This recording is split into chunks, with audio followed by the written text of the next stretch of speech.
Bonjour Jean Lassalle. Bonjour chère Mylène. Nous sommes heureux de vous retrouver pour un nouvel épisode. Aujourd'hui, nous allons parler de votre naissance. Vous êtes né le 3 mai 1955, ici, à Lourdes-Dios-Icher. Vous êtes l'aîné d'une fratrie qui comptera 4 enfants. Votre mère a tout juste 17 ans. Racontez-nous votre naissance.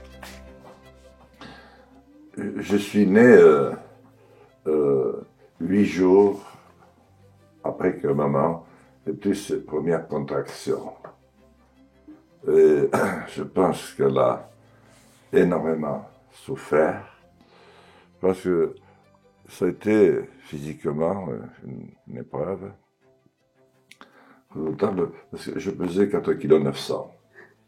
Un beau poulet, comme on dit. Oui, voilà. Ça m'a dit l'inquiétude extrême dans laquelle se tenait mon papa. D'habitude, assez ouvert et flegmatique à toute situation. Et ainsi toute la famille.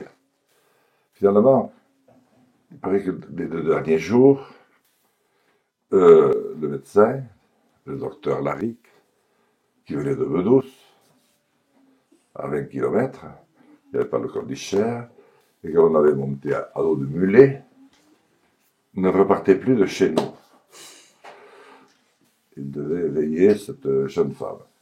Il a même envisagé d'aller se coucher sans que ma grand-mère y prît attention, et comme elle avait mis une casserole à l'intérieur de laquelle il y avait une couvée de poussins qui avaient perdu leur maman de glousse, elle les tenait là au chaud.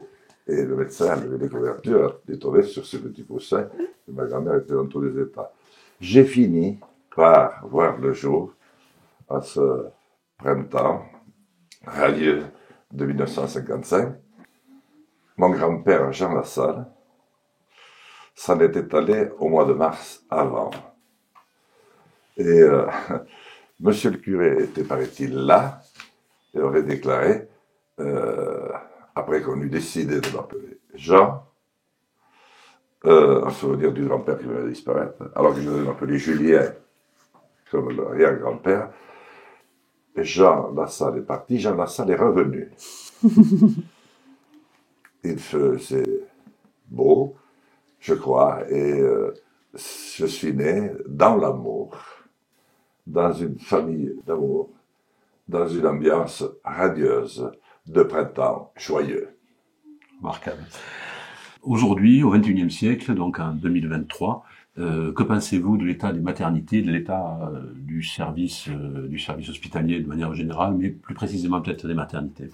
Ma famille, et papa et maman, considérant qu'on ne pouvait pas remobiliser 2 ans après pour l'arrivée de ma sœur Ginette, le mulet, le médecin, les poussins, et ainsi de suite, avait décidé que maman irait à la maternité. Et c'était la maternité de la clinique d'Oloron. Il y avait une clinique parce qu'il y avait aussi un hôpital. L'hôpital était tout neuf, et les médecins qui n'étaient pas tout à fait satisfaits avaient construit tout de suite après une clinique. Vous imaginez ce que cela représentait. Aujourd'hui, l'une a fermé, malgré des efforts de tous, et les miens en particulier, de manière définitive il y a une dizaine d'années, et le dernier est moribond. C'est-à-dire que pratiquement tout s'en est allé, notamment une grande partie de l'anesthésie. Or, personne ne veut se voir chatouiller un fémur sans un brin d'anesthésie. Donc, beaucoup de services sont tombés. L'hôpital ne tient plus qu'autour de 3 médecins, de 3 chirurgiens centraux. Et sa maternité a fermé aussi à son tour. Ce qui fait que les femmes de cette vallée et les autres étaient députés très longtemps et conseillers général départemental, sont à 2h30 de la maternité la plus proche, c'est-à-dire la maternité de Pau. C'est la raison qui explique que bon nombre de bébés naissent aujourd'hui à nouveau, naissent sur les routes. Je dis à nouveau parce qu'au Moyen-Âge, il lui parut insensé de mettre dehors une femme sur le point d'accoucher. Insensé. Et aujourd'hui, c'est pourtant ce que nous faisons allègrement. Il est même prévu, mais personne n'ose s'en servir, et à ma connaissance, je ne pense pas d'ailleurs que ça ait fonctionné, de placer dans un hôtel proche de l'hôpital de Pau les femmes qui pourraient avoir des couches un peu plus difficiles. Vous voyez où nous en sommes réduits. 8 jours, 10 jours, 15 jours, etc. Ayant connu une époque que l'on disait pourtant difficile déjà, et voyant ce à quoi nous sommes arrivés aujourd'hui, alors que nous avons tant aspiré au progrès de l'homme, voyant que, effectivement,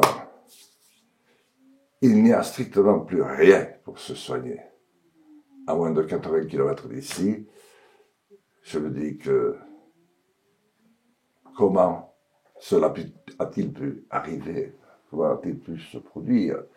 Comment cela vient heurter ce simple premier article, si j'ose dire, de la Déclaration des droits de l'homme et du citoyen?